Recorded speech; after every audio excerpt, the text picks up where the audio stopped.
What's going on, you guys? Welcome back to EP09. And it is most definitely time to jump back in to some bodybuilding news updates. Welcome back to the channel, everyone. Welcome back to EP09 Bodybuilding. We're going to start this one off today with an update from Tonio Burton, deciding to jump into the Dubai Pro. You guys, this is going to be a very substantial contribution to the lineup in Dubai. Tonio coming off of probably the most dominant victory that we've seen at any pro show so far in 2025, taking the win at the Legion Sports Fest, showing us the improvements that he has made on stage. Absolutely undeniable from a size standpoint. Conditioning was definitely on point, as we would come to expect from Tonio Burton. But with this increased size, I think that it just makes it that much more interesting. It's definitely something that he was striving for by taking off the 2024 season, despite being qualified for the Olympia back last year. This definitely paid off for Tonio. Now, here's the thing, and I don't see a lot of people talking about this. From the package that we saw from Tonio Burton at the Legion Sports Fest, can he actually improve when it comes to the Dubai Pro?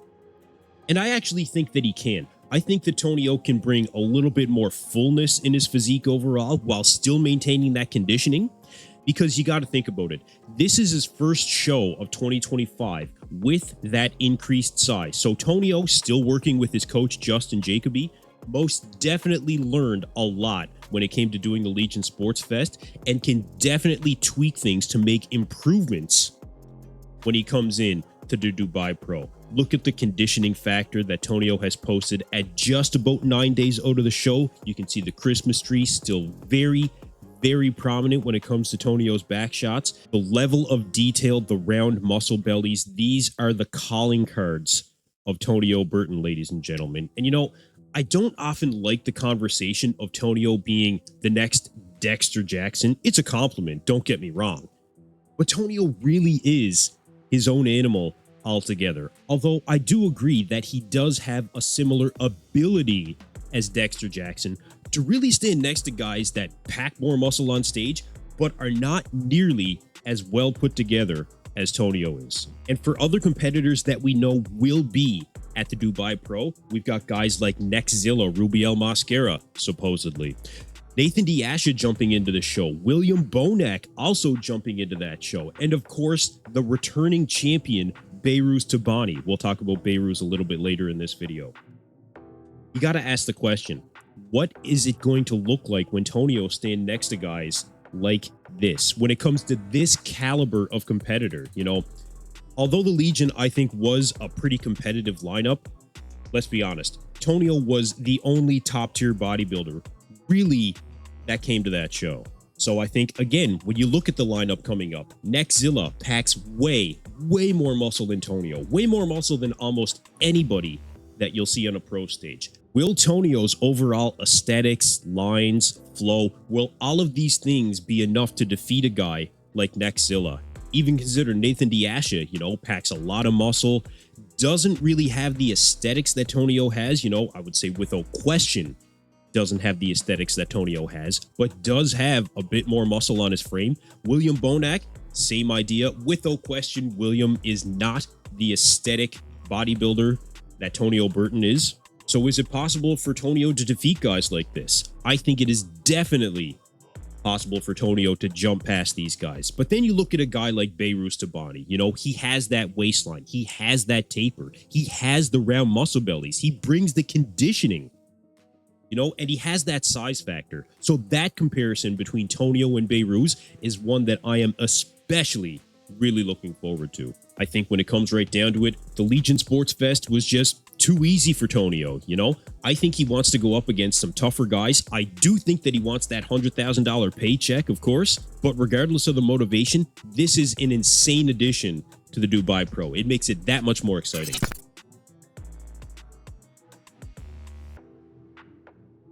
And we do have the latest update from Behrooz Tabani at 9 days out of the Dubai Pro, where he is expected to retain his title. You guys, let's be honest, Behrooz is the favorite going into this Dubai Pro, and I think that is absolutely justified from what we're seeing here. I mean, like I was saying, you guys, look at the taper, look at that waistline, look at the roundness of the muscle bellies, of course, that conditioning factor.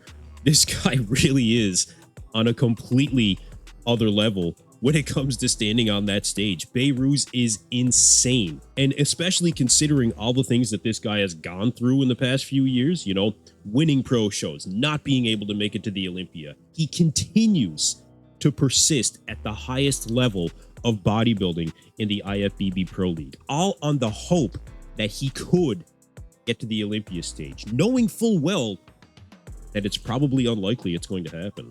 It is absolutely undeniable that if Behrooz could make it to the Olympia, that he would be a contender for being in that first call-out on the Olympia stage. And you know, the worst of it is, it's not uncommon for athletes to be exempt from the world of politics. And look, I don't talk politics on this channel, you guys, but the fact of the matter is, athletes often do get a pass so that they can continue to compete around the world. You know, it's often removed from that world of politics. Even Trump has come out and said that, you know, some athletes will get a pass through his travel ban. So my question is, why not Behrooz Tabani? You know, why not bodybuilding in particular? The question is now coming up about Hadi Chupin. Will he be able to make it to the Olympia? You know, will the things that he reportedly did with Evogen Nutrition continue to gain him access to the US right now? And there's no certainty when it comes to that either. But, you know, no matter what, Behrooz is absolutely looking insane going into the Dubai Pro. And it honestly makes me want to follow this guy's journey even more, given everything that he's gone through. So we'll see what goes down in Dubai. We'll see if Behrooz can make it to the Olympia in 2025. And hopefully we'll see a potential first call-out Olympian finally get his fair shot at where he really does stand with the best of the best in the world of bodybuilding.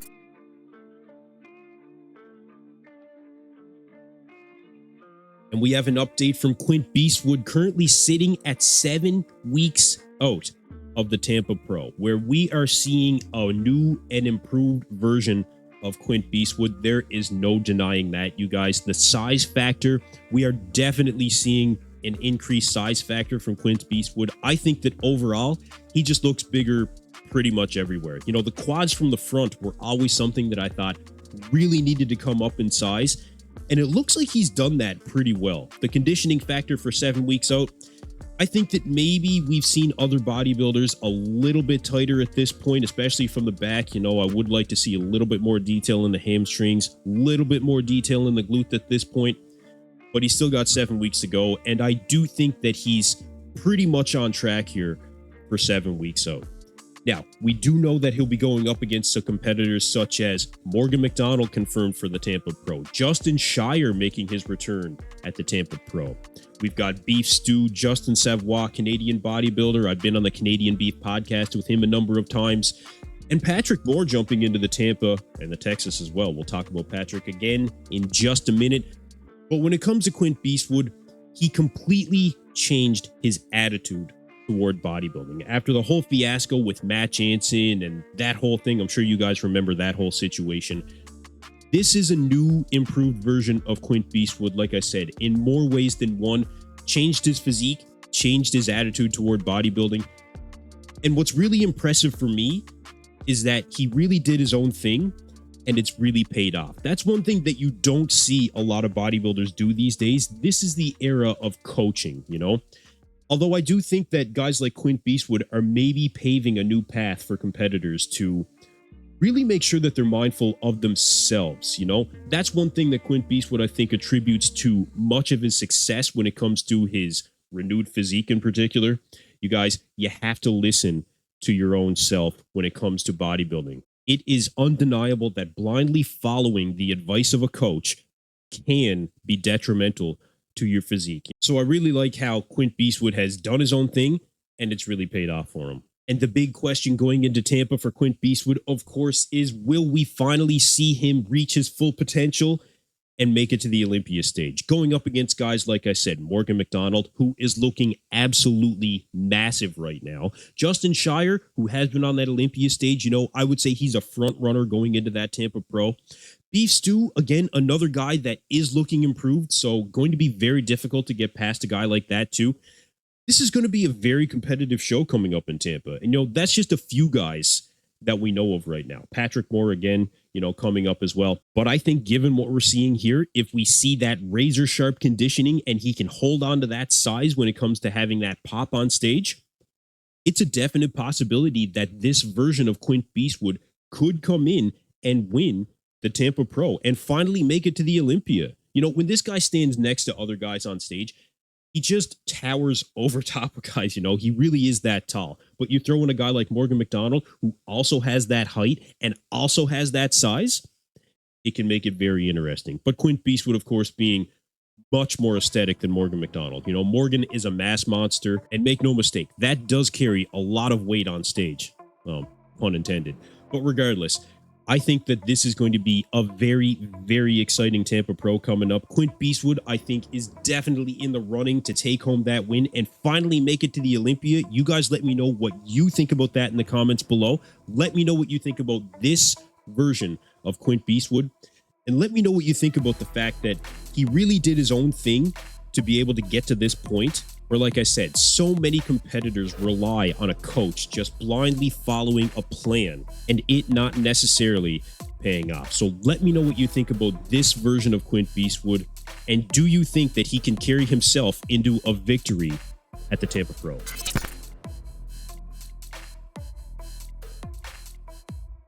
Rounding out this video with an update from Patrick Moore at 7 weeks out of Tampa and 8 weeks out of the Texas Pro, where we'll actually see him go up against Kareth Bajo in his open debut in Texas. That's going to be a really, really interesting show. But this season has been all about redemption for Patrick Moore. That is definitely the word, and he has had some crazy, crazy redemption so far this season, taking second to Tonio Burton at the Legion Sports Fest, finally bringing back that conditioning factor that we first saw at the 2019 Olympia, where he finished in the top 10. We have been waiting for Patrick to come back, and we have been disappointed time and time again since that 2019 Olympia. Finally seeing that conditioning factor come back. It's interesting when it comes to Patrick, because the conditioning factor is something that we've been really waiting to see again since that 2019 Olympia. Has he made any further improvements since then that could carry him into being back on that Olympia stage? And I think that's one of the key questions here. If you look at Patrick's 2019 version and compare that to his 2025 version at the Legion Sports Fest, I think overall the conditioning is very, very comparable. You look at the cuts in the legs, you might be able to say there's a little bit more detail when it comes to the 2019 version. I think there may be just a little bit more roundness to the arms, a little bit more fullness, especially when it comes to the triceps. But overall, this is most definitely very comparable to what has been Patrick's best to date, and to come back 6 years later, especially the guy getting into his 40s, it is very impressive. I think one could argue that the legs have come up in size just a bit, and especially after going through a complete rupture of the Achilles tendon, very impressive. He most definitely has brought back his physique, I think, comparable to his 2019 heyday. Now, is it enough for him to get back to the Olympia at this point? Well, I still think that Patrick does need more overall size. The conditioning factor, that's great. He's brought that back. Fantastic. But he still lacks overall size. And without that size, it's going to be very, very difficult. The best thing I think that Patrick can do is, yes, absolutely, look, go and do these other two shows. See how things go, and then take that time, gain that size, now that you know that you can get back that conditioning factor, okay? And come back and really, really show us an improved physique when it comes to 2026. Because like I said, Patrick being in his 40s at this point, you guys, it is not something that he's going to be able to hold on to forever, because this guy has not been sitting idle either. He has been pushing himself very hard to come back from that injury when it came to the Achilles tendon, and that does take its toll. This is actually one from Patrick back in 2019. You can tell from the hair, right? But look, how long can this guy continue to push? That is one of the big questions when it comes to Patrick Moore. But either way, a lot of people had him written off. A lot of people here on EP09 definitely had Patrick written off. I just want to know, do you guys think that this is showing the redemption of Patrick Moore, where he could end up back on the Olympia stage. Based on what we've seen at the Legion Sports Fest, do you think that Patrick Moore could come back, win a pro show, and make his way back to the Olympia stage? I'm not going to say he's going to be top 10 again. I think the playing field has changed just too much at this point compared to 2019. But do you think it's enough? You know, I want to know what you guys think in the comments below. But I'm going to wrap up the video right here. Check out BayouMuscle.com. Use code EP10 at checkout. Appreciate everybody supporting the channel. And I'm glad to be back. So, wrapping up the video right here. As always, thank you guys for tuning in to EP09. Be sure to like and subscribe.